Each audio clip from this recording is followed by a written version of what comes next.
Now, This Week with Bob Mueller on News 2. This week, while they're children, we want them protected from some of these ultra-liberal kind of perspectives where it's a surgery first, decision. Anytime you have a piece of legislation where you're attacking a certain part of our Tennessee community, we're going to fight back.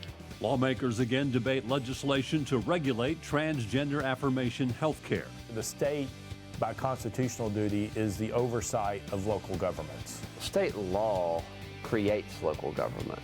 It doesn't have a duty to step on the back of local government.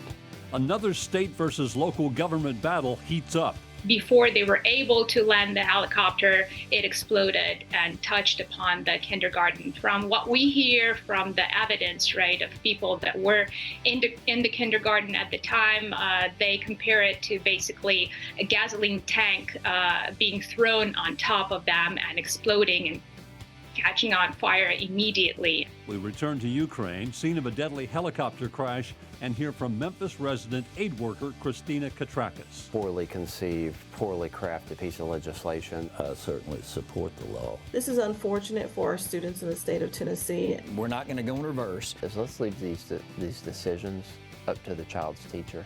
Changes seem likely to a recently approved third grade retention law. This is why there's such hypocrisy behind the Bidens once again. The president's lawyers revealed last weekend even more classified documents were found at his Delaware home. This, as ABC News has learned, new details about why investigators felt a special counsel was needed. Everybody can be great because everybody can serve. You only need a heart full of grace. We shall overcome. And the nation pauses to remember slain civil rights leader Dr. Martin Luther King Jr. Hello again and welcome to another edition of This Week. The battle is heated over banning transgender affirmation health care to minors. More in our This Week cover story. We return to Ukraine and hear from Memphis native and aid worker Christina Katrakis following a helicopter crash near a kindergarten. But first, Republican lawmakers attempt to limit how local governments spend tax dollars regarding abortion. It's the latest in the battle of state versus local government. What you had is a couple county governments who said we're going to pay for our employees to even go out of state. After one of the nation's strictest abortion bans went into effect in Tennessee, Metro Nashville Council approved a $500,000 donation to Planned Parenthood. It was initially going to use the money to help fund out-of-state travel for abortions. Even though the council later removed that provision, Republican lawmakers took note. Covington Republican Representative Deborah Moody filed a bill prohibiting a county from giving funds for, quote, the purpose of assisting a person in obtaining an abortion. What you have is members who say, that's not really right using taxpayers' money to do something like that. Democrat leadership says it's the state's latest attempt to control local government. Well, this is more government overreach, into local affairs. The state trying to tell local governments what they can and cannot do. But Republican leadership says it's the state's job to do so. The state, by constitutional duty, is the oversight of local governments. State law creates local government.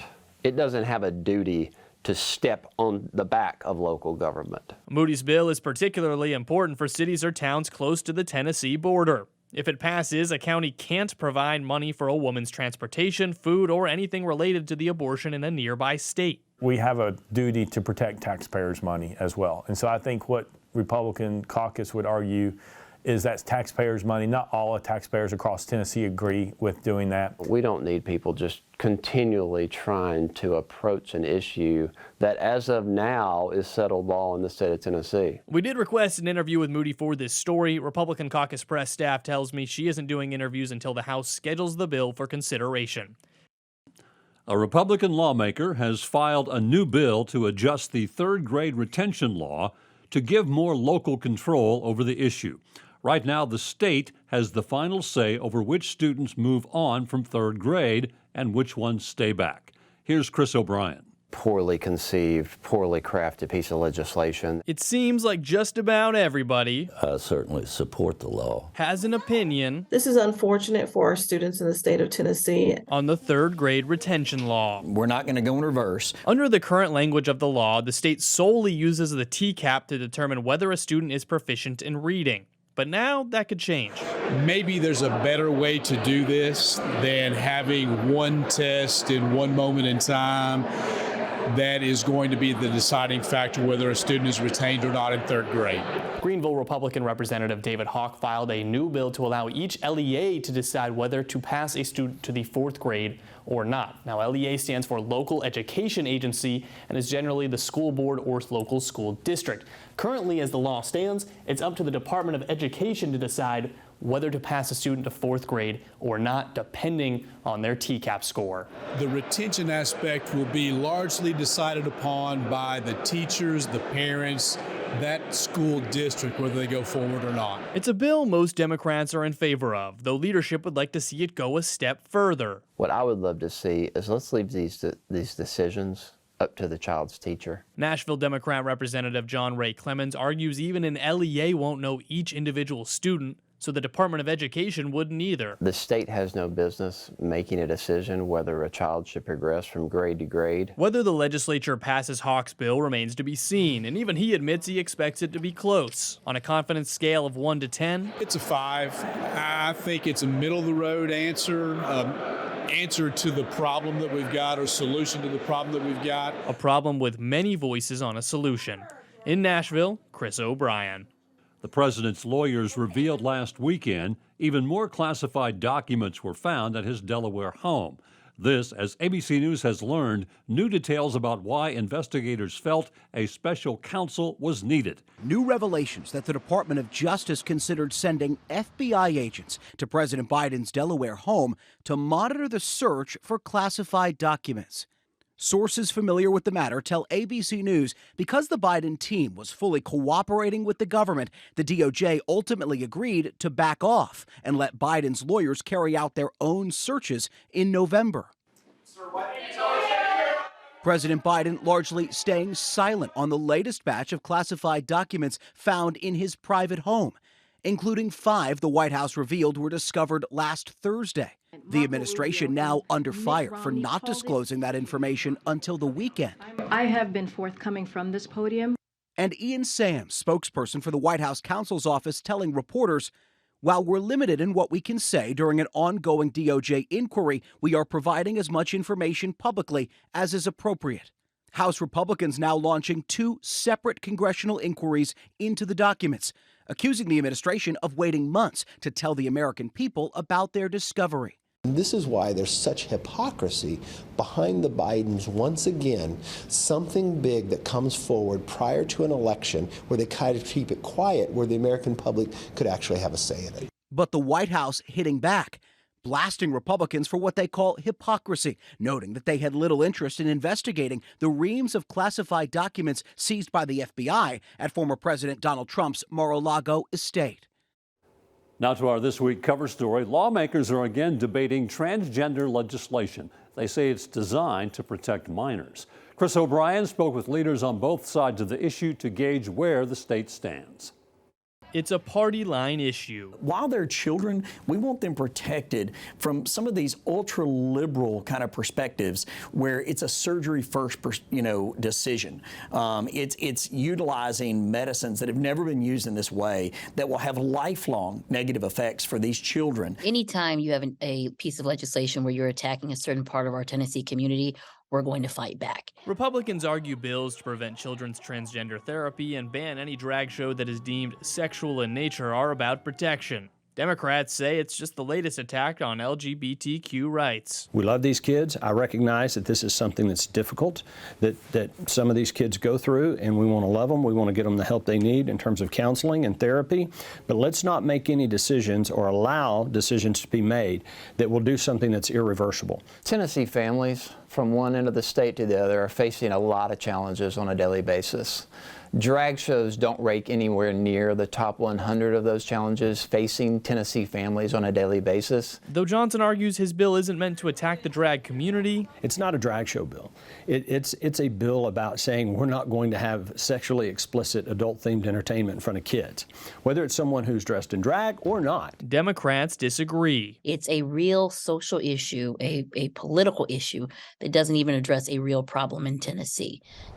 Now, whether this passes the legislature or not remains to be seen, but of all the conversations I've had with Republicans, most, if not all of them, have said that they are in support of this legislation. And given the fact that they have a supermajority in our legislature, I'd expect it to pass within the next few weeks. Now, to read more about this, you can visit our website at WKRN.com. For now in Nashville, Chris O'Brien. Stay with us. This Week continues in a moment.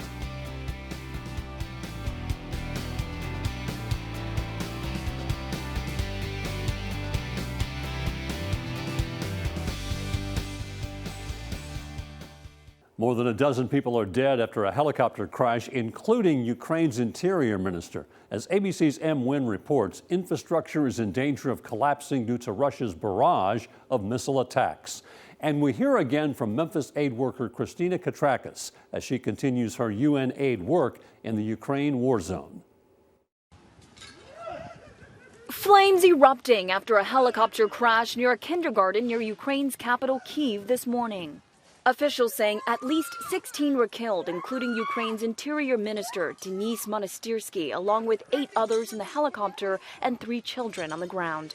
Monastyrsky is the most senior government official to die since Russia's invasion of Ukraine. 14 of Ukrainian families lost their loved ones today, and many more families are losing daily because of the war.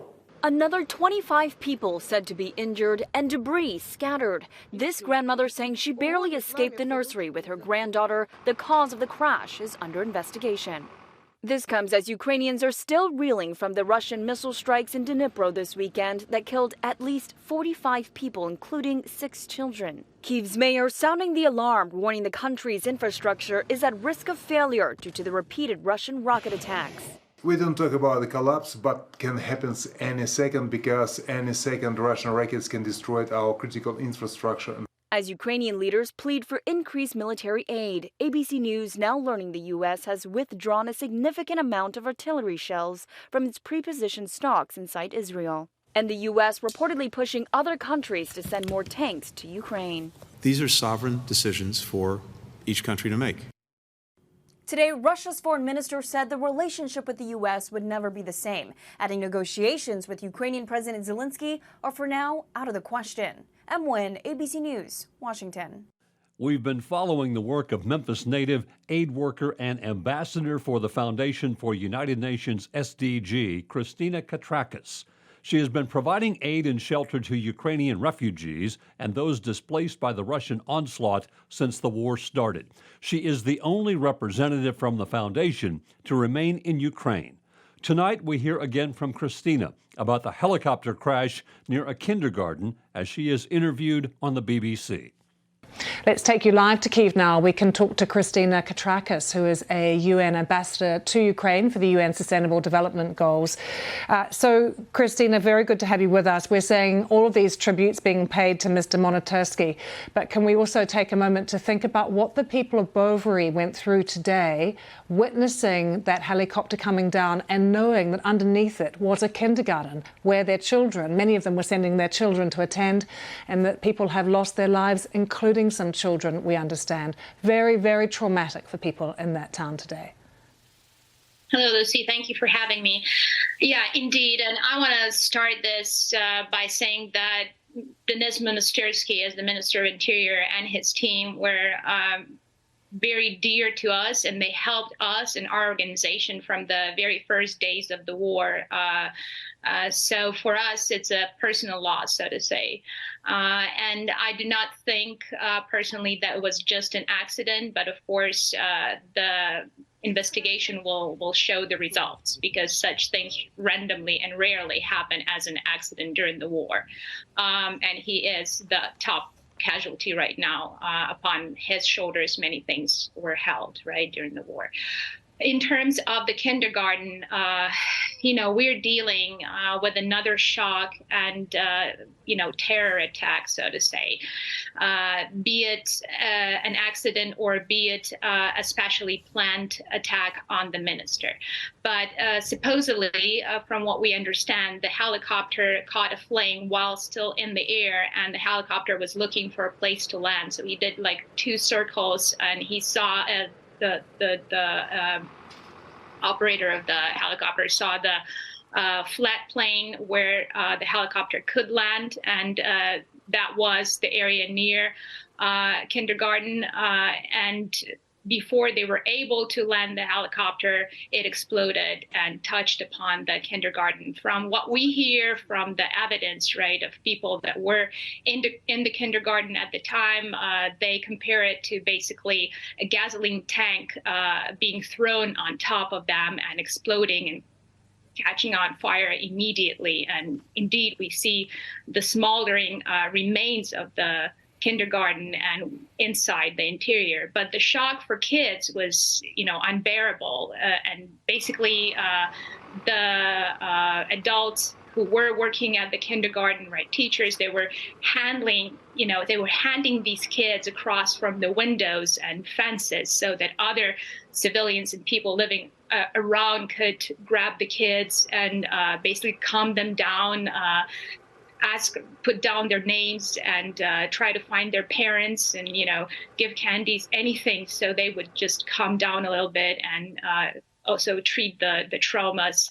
But we still have a loss of children. We have a loss of adults who were working at the kindergarten, not to mention the loss of the minister. And this is something that we at our base at FFUN SDG Help UA deal with, on regular basis, because we have kids and we have civilians who survived attacks, who survived missile attacks in the front lines, coming and finding a refuge at our place. So we deal with kids who actually stop talking after such missile attacks and fire at the age of 6. And that is a big issue and problem that Ukraine will have to deal with in the future and is dealing currently right now. Christina, we have to make it clear that we don't know what the cause of this crash is so far. You're right, the investigation is ongoing. When you describe, though, what people are going through, many Ukrainians say, look, we don't have a choice. We just have to get through this every day. We have to look ahead to the next day. But for those of us watching from afar, how do you teach that kind of resilience, particularly to children? Yeah, well, as we say, bravery is the only choice that Ukrainians have right now. And Ukrainians are extremely resilient people, extremely united people at the time of war. And I would say, if not for Ukrainian spirit, then perhaps Kyiv would have been taken in 3 days, and there would be nobody to shield the rest of the Western world from the terror state that Russia is. But, the kids, from what I'm noticing, and I'm here as an American with my family and my 7-year-old son, right, who is helping us load, unload trucks and bring aid to other kids in need. But, even when I talk to my own son, Mark, he says, Mom, I'm doing the right thing. It's a war, and these people are attacking us and they're killing us. So, we have to continue on helping and doing and delivering and until the victory. And when the victory will happen, he says, I want to go to the sea. So that's how the kids here think. And, he's only 7. He was 6 when the war began, and he grew up. He grew up a lot, and kids here grow up really fast because they realize what is happening. And, when people are asking me, should we kind of keep our kids in the dark about all thing? And I said, no, it's better for kids to know exactly what's happening, who is attacking them and why, and what is the real conditions, so that they could help others to survive, so they could survive themselves and orient in this critical situations. And, kids always feel and know more than we think they do. So when you don't tell them the truth, they will actually, it will be worse, because they will have more fear, they will have more anxiety and psychological issues afterwards. But, from this result, for example, from Brovary, right, which is right near us in Kyiv region, we saw other kids, teenagers, pitching in and helping to rescue children from the kindergarten. Stay with us. This Week continues in a moment.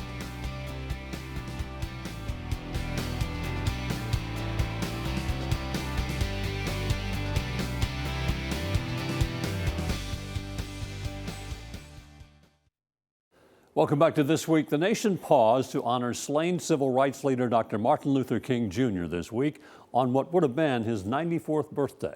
Tonight, a look at national and local MLK Day celebrations. We shall overcome. As Americans honor Dr. Martin Luther King Jr., a day of service in communities across the country. In Phoenix, 200 people picking oranges. Teamwork. All the fruit going to a local food bank.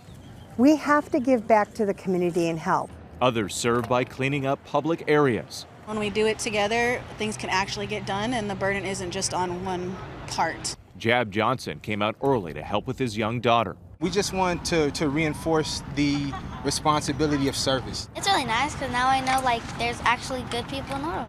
In Philadelphia, 20 families cooked and packed 100 bags of food for those in need. In Washington, President Biden reflected on Dr. King's legacy. So let's be guided by Dr. King's light, which is, let us never grow weary in doing what is right. For if we do not give up, we will reap our harvest in due time.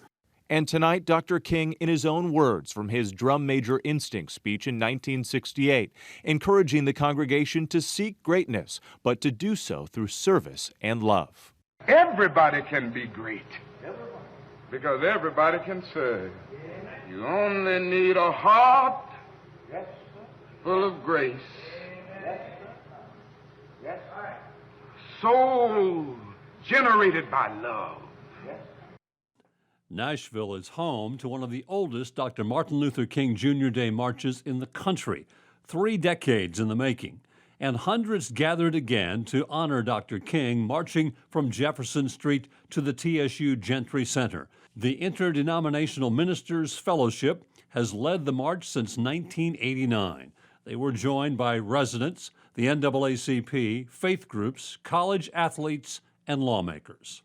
It's very important here in Nashville. Dr. King would come to Nashville and famously said he came to Nashville for his inspiration. Well, that's a great city if you're able to inspire Dr. King. There's clearly a lot of work to be done. It's not completed, and so having a day where we recognize that is always super. This was the first time in 3 years the MLK Day celebration could be enjoyed in person. Stay with us. This Week continues in a moment. Welcome back, and thank you for spending part of your weekend with us. That will do it for another edition of This Week. We hope to see you back here next weekend for another edition of This Week, and you have a great week.